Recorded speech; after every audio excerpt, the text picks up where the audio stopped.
মায়ের মোবাইল হাতে নেব, গেঞ্জি পরবো, শার্ট পরবো, প্যান্ট পরবো, ক্রিকেট খেলবো, ফুটবল খেলবো, নামাজও পড়বো না, এটাই আমাদের হওয়া উচিত নাকি? কিন্তু এটা করে এরকম ছাত্র আজকের আমার সামনে নাই। তোমাদের মধ্যে কেউ এমন করো? কে কে করো না একটু হাত তোলো তো,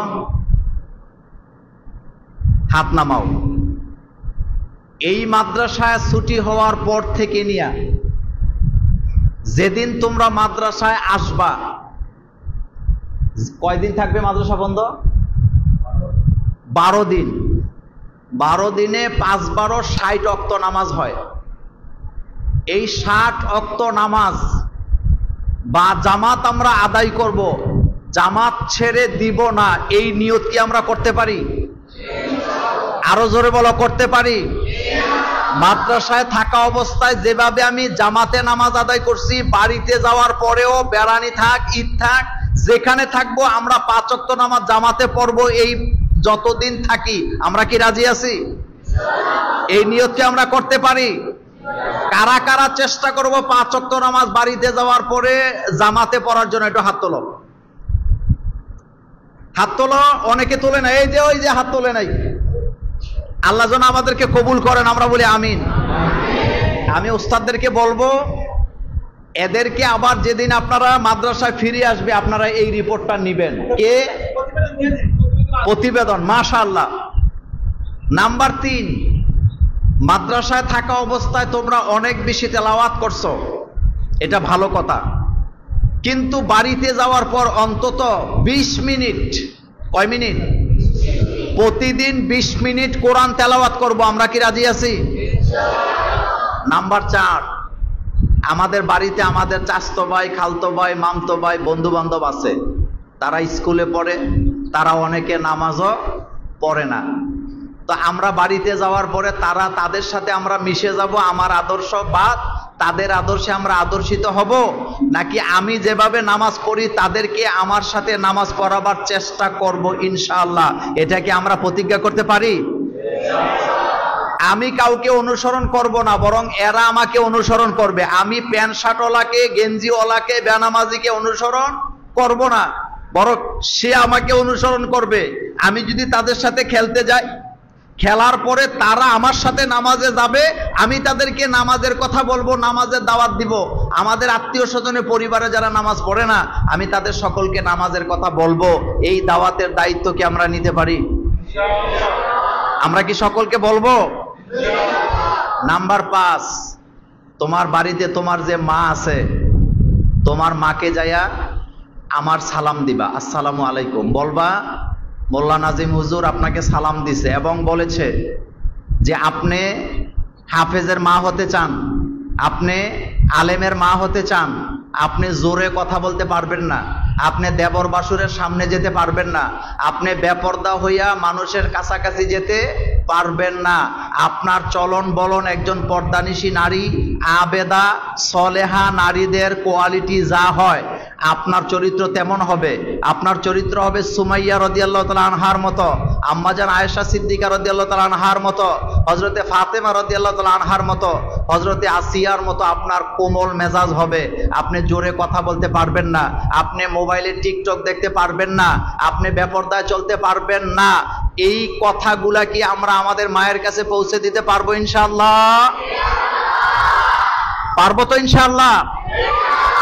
এবং আমরা বলবো আপনি আলেমের হাফেজের মা হতে চান, আপনি তাহাজ্জুদের নামাজ মিস করতে পারবেন না, আপনি দেবর বাসুরের সামনে যেতে পারবেন না, আপনি গ্রামের পুরুষরা যারা বেপরদায় চলে তাদের সামনে আপনি যেতে পারবেন না, আপনি জোরে কথা বলতে পারবেন না, আপনি শ্বশুর শাশুড়ির সাথে বেয়াদবি করতে পারবেন না, আপনি আমার বাবার সাথে অথবা আপনারা মা বাবারা ঝগড়া করতে পারবেন না। এই প্রতিজ্ঞা কি আমরা করতে পারি ইনশাআল্লাহ?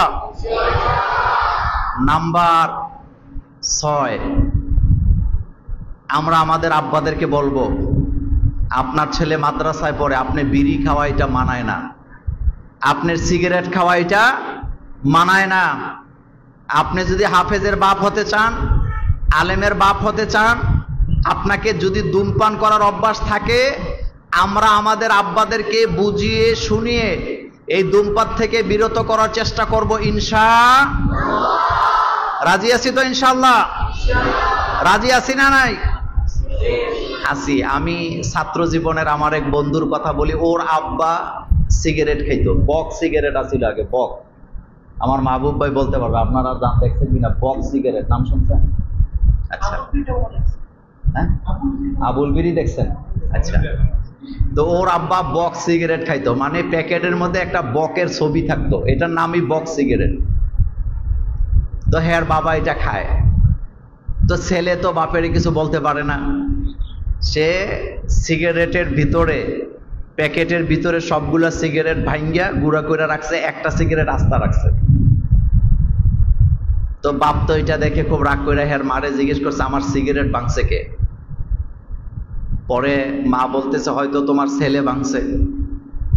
তো ছেলেরে ডাকছে, ডেকে বলতেছে তুমি আমার সিগারেটের প্যাকেটে সিগারেট ভাঙছো কেন? ছেলে তখন বলছে, আব্বা তুমি আমারে মাদ্রাসায় দিছো কেন? কয় তোমারে মাদ্রাসায় দিছি যাতে আখেরাতে মুক্তি পাই, আল্লাহরে পাই।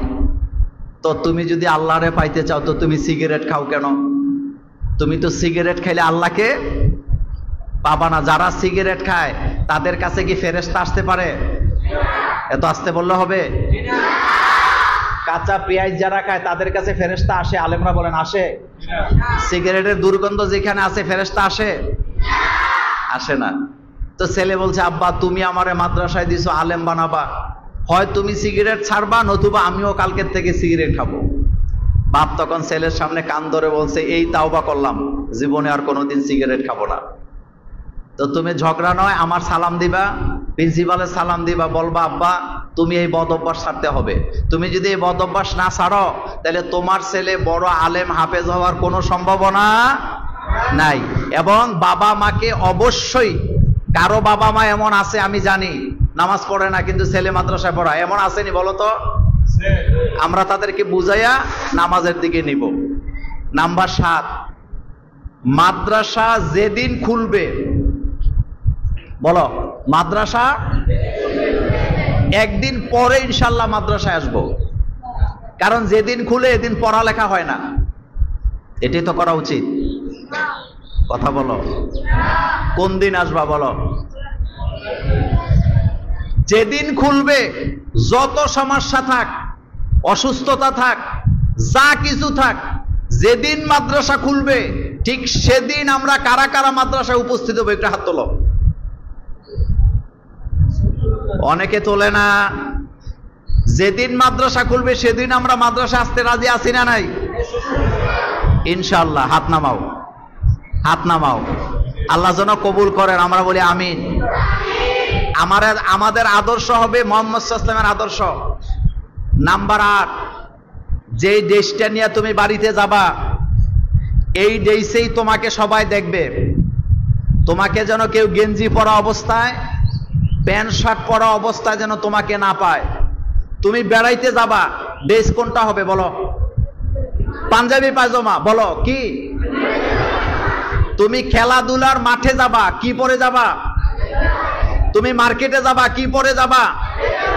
তুমি খালার বাড়ি মামার বাড়ি বেড়াতে যাবা, কি পরে যাবা? এই দেশটা কি আমরা সারা জীবন রাখতে রাজি আছি? তাহজিবুল উলামা মাদ্রাসা পড়ে যাওয়ার পরেও আমরা যদি কেউ কলেজে ইউনিভার্সিটিতে ভর্তি হই তবুও আমরা ইনশাল্লাহ এই দেশটা ছাড়বো না, এই ওয়াদা কি আমরা করতে পারি? ইনশাআল্লাহ। আল্লাহ যেন আমাদেরকে কবুল করেন। নাম্বার 9, আমরা যতদিন বাড়িতে থাকবো, যতদিন আমরা থাকবো, মায়ের সাথে বাপের সাথে কোনো ব্যাপারে বেয়াদবি করব না। আমার চাহিদার কারণে আমি তাদের উপরে কোনো কিছু চাপায়া দেব না। আমি যেন তাদের সাথে ভালো আচরণ করি, আমি যেন তাদের সাথে কোনো বেয়াদবি না করি। কারণ বেয়াদব কখনো এলমে দিন হাসিল করতে পারে না। বলো বলো বলো, বেয়াদব কখনো এলেম হাসিল করতে, ইলিম হাসিল করতে নম্রতা লাগে, ভদ্রতা লাগে। সুতরাং বাড়িতে যাবা, তোমার মা তোমার বাবার যতটুকুন তৌফিক আছে তারা তোমাকে ততটুকুন দিবেন। এই নিয়ে যেন আমরা কান্নাকাটি ঝগড়াঝাটি না করি। নাম্বার 10, তোমাদের মা এবং বাবার কাছে অবশ্যই একটা করে মোবাইল আছে। বলো আছে কিনা? সবাই বলো আছে কিনা? যাওয়ার পরের থেকে জামা কাপড় খুলে মোবাইল হাতে নিয়ে গেম খেলা শুরু করব। আর দুনিয়াবি আমল টামল কিছু নাই, কোরআন তেলাওয়াত বাদ, নামাজ পড়া বাদ। ব্যাপারটা কি এমন হবে? আজকে যারা আমার সামনে উপস্থিত আছো, বাড়িতে যাওয়ার পর বিনা প্রয়োজনে বিনা কারণে মা এবং বাবার মোবাইলে গেম খেলবো না, মোবাইল অতিরিক্ত দেখবো না, টিকটক দেখবো না, ইউটিউব দেখবো না। এই ওয়াদা কি আমরা করতে পারি? আমার দিকে তাকাও, এই ওয়াদা কি আমরা করতে পারি? মায়ের মোবাইল বিনা প্রয়োজনে ধরবো না, কারোর সাথে কথা বলতে হইলে সেটা বলবো, কিন্তু গেম খেলার জন্য, ইউটিউব দেখার জন্য, নেশাগ্রস্ত হওয়ার জন্য আমরা মোবাইল ধরবো না। এর থেকে আমরা দূরে থাকবো। আল্লাহ যেন আমাদেরকে কবুল করেন, আমরা বলি আমিন।